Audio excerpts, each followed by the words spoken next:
Nous allons maintenant apprendre la méthode de Meilleur qui permet d'estimer la position de la droite de régression pour une distribution à deux variables. Nous avons vu précédemment que la droite de régression, c'est la droite qui représente le mieux le nuage de points. Bien qu'on peut utiliser la règle et se dire, bon, je vais positionner le mieux possible pour représenter l'orientation du nuage de points, avoir autant de points en haut et en bas, il reste quand même que c'est assez variable. Donc, la méthode de Meilleur nous aidera justement à positionner cette droite-là et éventuellement retrouver l'équation de la droite de régression. Quand les outils technologiques ne sont pas disponibles pour tracer la meilleure droite possible, ben, la méthode de Meilleur nous permet de nous aider. Qu'est-ce qu'on fera avec la méthode de Meilleur? Ben, on essaiera d'obtenir deux points qui vont nous permettre justement de savoir la position de la droite de régression. Donc, c'est-à-dire que si j'ai mon nuage de points et que je détermine deux points ici par la méthode de Meilleur, ben, la droite de régression, elle va passer justement par ces deux points-là qu'on va déterminer. Et une fois que mes deux points sont déterminés, ben, ça me permet de savoir elle est où ma droite et éventuellement, justement, être capable de retrouver l'équation de cette droite de régression-là. Donc, c'est ce que la méthode de Meilleur va nous permettre de faire. Donc, on va utiliser, encore une fois, la série de points qu'on utilise depuis le début du chapitre. Donc, vous reconnaissez les couples qui représentent l'expérience du basketball. Donc, qu'est-ce que la méthode de Meilleur? Première chose à faire dans la méthode de Meilleur, c'est d'ordonner les couples de la distribution d'après les abscisses, d'après les valeurs de x. Et ici, voir la note en bas de page, si jamais, en cas d'égalité des abscisses, on trie à l'aide des ordonnées, donc à l'aide du y. Donc, c'est d'y aller étape par étape. Donc, on va aller voir, donc 1, et puis ici, on a 1, 7. Donc, 1, 7. Ensuite, encore une fois, 1, on a 1, 8 ici. Donc, 1, 8. Même abscisse, même x, mais on trie selon les ordonnées, selon les y. J'ai un autre 1, 8 ici, donc je le place juste à côté. Et ensuite, toujours avec abscisse 1, on a un 9. Juste ici. On continue, les 1 sont terminés, donc on va passer abscisse 2, x qui vaut 2. Donc 2, 2, 7. Oh non, ici, on a juste ici à côté 2, 6. Ici, on a-tu un autre 2, 6? Non. Donc 2, 7. On continue avec le 2, 8. 2, 8, c'est bon. 2, 9. C'est pas mal ça. On s'en va maintenant avec 3. 3, 5. 3, 5, 3, 5, 3, 5. C'est le maximum. Donc 3, 5. On a un autre 3, 5. On a 3, 7. Oh non, avant. Je vais trouver un autre 3, 5 ici. 3, 5 ici. 3, 7. Continue. C'est bon. 4. 4, 4. 4, 5. 4, 6. 5, 2. 5, 3. 5, 4. 6, 2. Et 6, 3. Donc, on a ordonné les couples par notre croissant selon les x Et en cas d'égalité, on a trié en fonction du y. Maintenant, on doit diviser ici en deux groupes de nombres égaux, deux groupes égaux. Encore une fois, petite note au bas de page ici, si jamais il y avait un nombre impair de données ou de résultats, ben le premier groupe aura un couple de plus pour arriver au compte total. Ici, bon, on a 1, 2, 3, 4, 5, 6, 7, 8, 9, 10, 11, 12, 13, 14, 15, 16, 17, 18, 19, 20. 20 résultats. Donc, mon premier groupe sera ici et mon deuxième groupe sera ici. Donc, ça, c'est mon premier groupe et mon deuxième groupe de résultats. Maintenant, une fois qu'on a ça, on va calculer la moyenne des abscisses, donc la moyenne des abscisses, des x, et la moyenne des ordonnées dans le premier et le deuxième groupe. Et c'est ce qui va me permettre justement d'avoir mes points ici recherchés sur ma droite. Donc, on va calculer la moyenne des abscisses x du premier groupe. Donc, x bar avec un petit a ici. Donc, ici, j'ai 4 fois le 1. J'ai 4 fois le 2. Et j'ai 3 fois le 3. Divisé ici, donc j'ai 10 données dans mon premier groupe. Donc, x bar 1, ce sera égal à 4 plus 8 plus 3 fois 3, 9, divisé par 10 ici. Donc,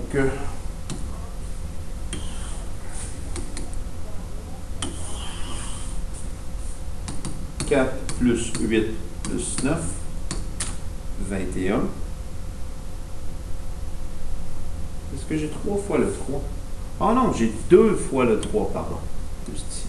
C'est 2 fois le 3. 1, 2, parce que ça s'arrête ici, mon premier groupe et mon deuxième groupe. Donc, 2 fois le 3, ce qui me fait 6. Pardon. Juste ici. Donc, on recommence. 4 plus 8 plus 6, 18 divisé par 10, donc 1,8. X 1 bar égale 1,8. Donc, j'ai trouvé la coordonnée en X de mon point 1, c'est 1,8. Je vais utiliser le point virgule comme séparateur décimal. Et il me reste maintenant à calculer mon Y moyen dans mon premier groupe. Donc, j'ai 2 fois le 7.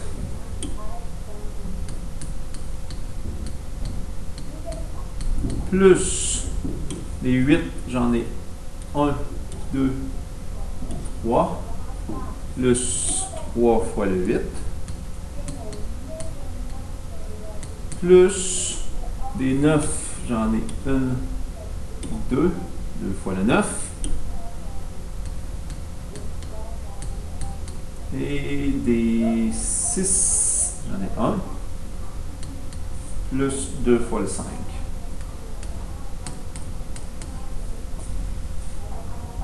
Donc, ma moyenne des ordonnées pour mon groupe numéro 1, 14 plus 3 fois 8, 24, plus 2 fois 9, 18, plus 6, plus 2 fois 5, 10, divisé par 10 résultats. Donc, mon Y bar,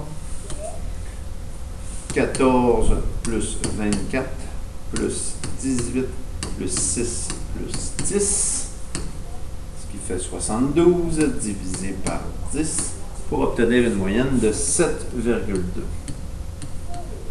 Donc, la coordonnée en Y, 7,2.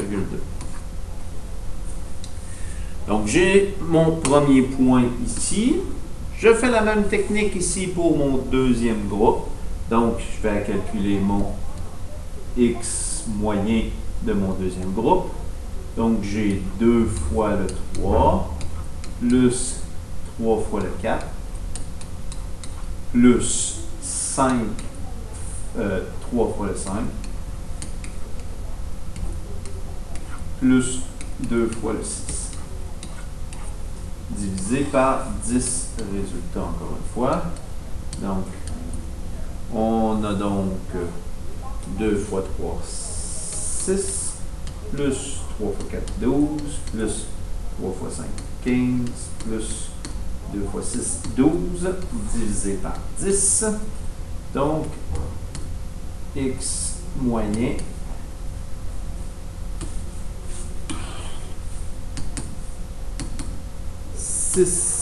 plus 12 plus 15 plus 12, ce qui fait 45, divisé par 10, 4,5. Donc, j'ai ma coordonnée ici, pour mon point P2, 4,5, et la coordonnée en Y, on va aller le calculer. Donc, Y bar 2. On a donc 2 fois le 5, 1, 2. On a ensuite 7, on l'a une fois. Oups.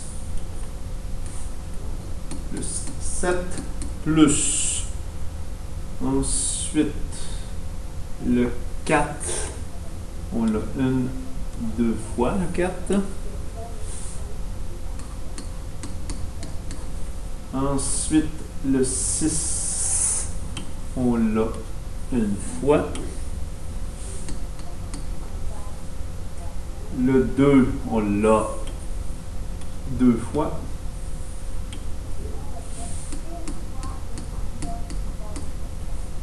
Et le 3, on l'a 2 fois.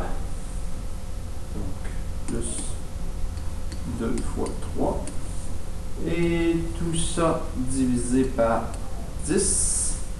Donc, Y bar 2 va 10 plus 7 plus 2 fois 4, 8 plus 6 plus 4. Tout ça divisé par 10. Donc, mon Y bar 2, on va aller le calculer. Donc, 10 plus 7 plus 8 plus 6 plus 4. Oh, j'ai oublié le 6 ici. Le 6. On va recommencer. Donc, 35 plus mon 6, ça fait 41. Et divisé par 10, 4,1. 4,1. 4,1 sera la coordonnée en Y. Donc, on a retrouvé 2 points par lesquels la droite de régression devrait approximativement passer. Parce que la méthode de Meyer est quand même une méthode approximative. Donc, dans le fond, on s'est dit le nuage de points est là.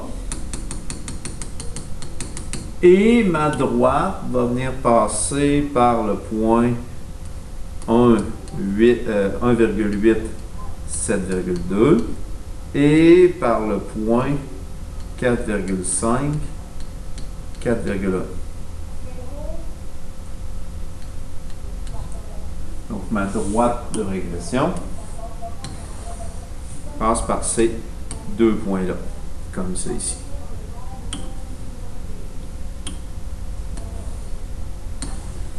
Donc, si on veut faire des extrapolations, on veut prédire ou on veut faire des prédictions, ben on peut retrouver l'équation de la droite qui passe par ces 2 points-là.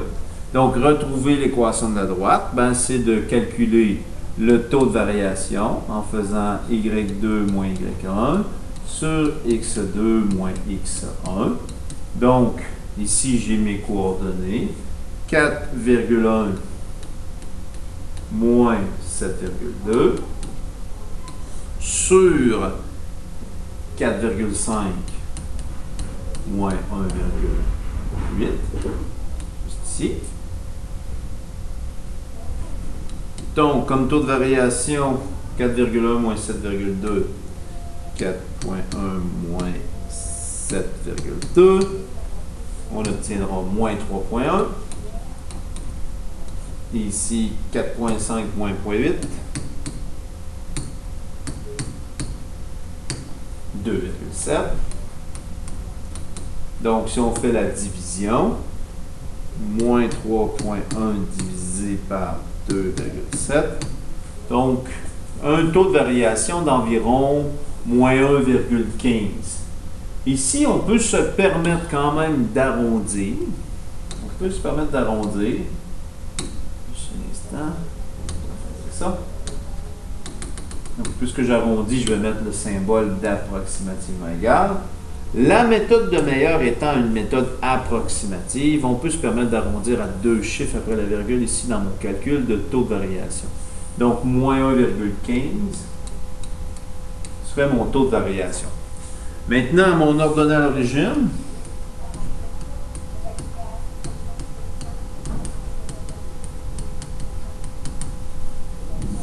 On va calculer mon ordonnée à l'origine. Donc, y égale ax plus b. Donc, je vais remplacer le taux que j'ai trouvé. Y égale moins 1,15x plus b. Et je vais utiliser un des deux points. Je vais utiliser celui-là, par exemple, le point numéro 2.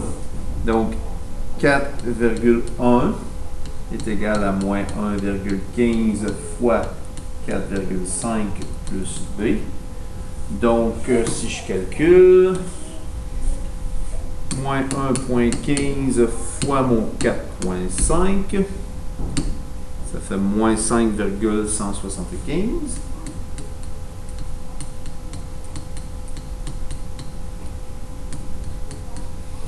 Donc, pour isoler ici mon b, je vais faire plus 5,175 plus 5,175.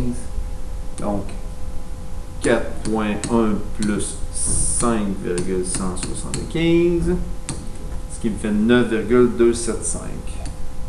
9,275 est égal à mon b. Donc, l'équation de la droite de régression serait y égale moins 1,15x plus 9,275 comme ordonnée à l'origine. Et là, ben, ça nous permettrait avec cette équation-là, si par exemple, on veut établir des prédictions, donc c'est ça l'idée, donc une prédiction. Donc si on veut établir une prédiction, par exemple, pour x égale 4 mètres, ben, à partir de ce moment-là, je peux remplacer mon x dans ma situation, parce qu'on se rappelle que le x représente ici la distance du panier et y le nombre de paniers réussis sur 10.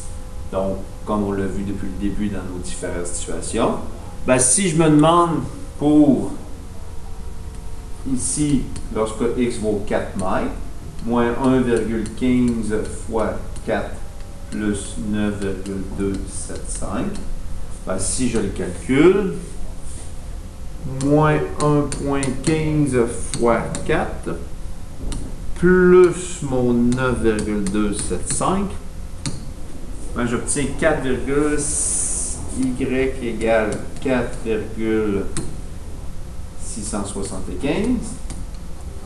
Donc, on pourrait dire que y est approximativement égal à 5 paniers sur 10. Donc, si on revient ici à l'illustration de notre nuage de points et notre droite de régression fait avec la technologie, ben, à 4 points, à 4 mètres, bon, on est un peu en deçà de ça. On est ici à combien de paniers? On est à 5 paniers, 4,675. Ben, c'est pas mal ce qu'on est capable de voir ici. 4, quelque chose, à peu près 5 paniers. c'est pas mal. Donc, on voit que ici, c'est une droite qui avait été faite avec la technologie. La technique de Mayer nous permet pas mal d'établir la même prédiction avec la méthode de Mayer. Donc, voici la méthode de Mayer qui nous permet d'approximer le plus possible la position, d'estimer la position de la droite de régression avec une méthode à la main.